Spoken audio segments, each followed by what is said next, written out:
ആ കിട്ടാത്ത കൂട്ടത്തിൽ നമ്മൾ രണ്ടാളും പെടരുത്.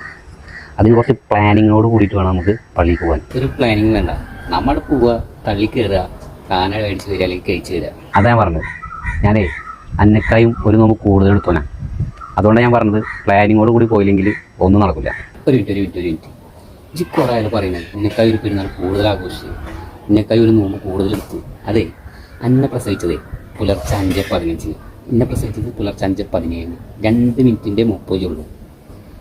പിന്നെ ജി പ്രസവിച്ച ഉടനെ തന്നെ സുബൈ വാങ്ങും കൊടുത്ത് 5:16. പിന്നെ എനിക്ക് അവിടെ നട്ടാൻ വയ്ക്കാൻ പോലും സമയം കിട്ടിയില്ല.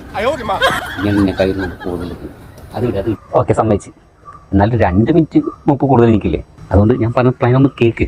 ആ ശരി, പറയും. പ്ലാൻ നമ്പർ 1, നമ്മൾ രണ്ടാളും ഒരുമിച്ച് ഒരു പള്ളി പോലും. അനക്കല്ല പൊതി കിട്ടിയാൽ ഇക്ക് കിട്ടില്ല. കാണാൻ നമ്മൾ ഒരുപോലെ കാരണം അത് കുഴപ്പമാവും. അത് നടക്കൂല. ഇജ്ജ് പോണ പള്ളിയിൽ ചിക്കൻ ബിരിയാണി, ഞാൻ പോണ പള്ളിയിലൊന്നും ഇല്ലെങ്കിൽ അതൊക്കെ നഷ്ടം. അത്രേ ഉള്ളൂ. അതിനൊക്കെ നമ്മൾ പരിഹാരം തരും. ചോറുപള്ളി വാട്സപ്പ് ഗ്രൂപ്പ് മലപ്പുറത്തുള്ള. ഇപ്പോൾ ശരിയാക്കാം. Hello, Chorupalli WhatsApp group. ഞാൻ പാലപ്പെട്ടിയിലെ മെമ്പറാണ്, അൻവർ. എൻ്റെ പരിധിയിൽ ഇന്ന് ചോറ് കൊടുക്കുന്ന പള്ളി ഏതൊക്കെ ഒന്ന് പറഞ്ഞുതരുമോ? ഞാൻ നിങ്ങളുടെ പരിധിയിലുള്ള പള്ളികൾ ചെക്ക് ചെയ്തു. അപ്പോൾ കാണിക്കുന്നത് മലപ്പുറം ജില്ലയിൽ 6 പള്ളിയും തൃശ്ശൂർ ജില്ലയിൽ 2 പള്ളിയും, അങ്ങനെ 8 പള്ളിയാണ് എനിക്ക് കാണിച്ചു തരുന്നത്. നിങ്ങൾ കാര്യം ചെയ്യുക, ആ 8 പള്ളികളുടെ ലിസ്റ്റ് ഒന്ന് എനിക്ക് ടെക്സ്റ്റ് ചെയ്യും ഗ്രൂപ്പിൽ. അതിൽ തീരുമാനമായില്ലേ? Okay, set. അടുത്ത പ്ലാൻ എന്താ? ഇനി നമ്പർ 2, ഇരുന്ന് കഴിക്കാൻ സെറ്റപ്പുള്ള പള്ളിയിലാണ് പോകണമെന്നുണ്ടെങ്കിൽ ആദ്യത്തെ സെഫിൽ നിൽക്കാൻ പാടില്ല, അവസാനത്തെ സെഫിൽ നിൽക്കാൻ പാടില്ല. അതിൻ്റെ പുറകിലെ സെഫിൽ നിന്നാലും അതല്ലേ എളുപ്പം. നിസ്കാരം കഴിഞ്ഞാൽ നമുക്ക് പിന്നാലെ നിന്നിട്ട് വന്നത്.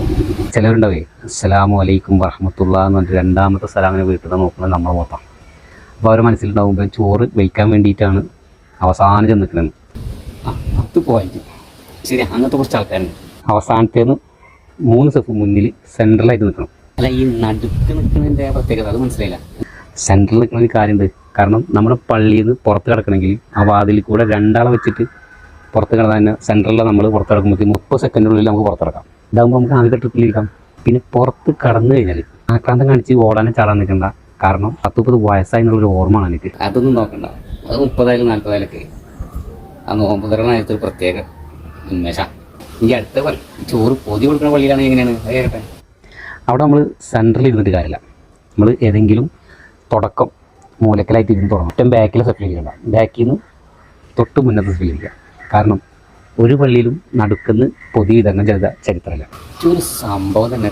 ഈ 2 രീതിയിലും ഇതുപോലെ ചെയ്ത് കഴിഞ്ഞാൽ നമുക്ക് 100% ഭക്ഷണം കിട്ടുന്ന ഉറപ്പാണ്. എന്നത് ഉറപ്പാണ്. ഇപ്രാവശ്യം എല്ലാ ദിവസവും നമുക്ക് പൊതി കിട്ടാതെ നമ്മൾ വീട്ടിൽ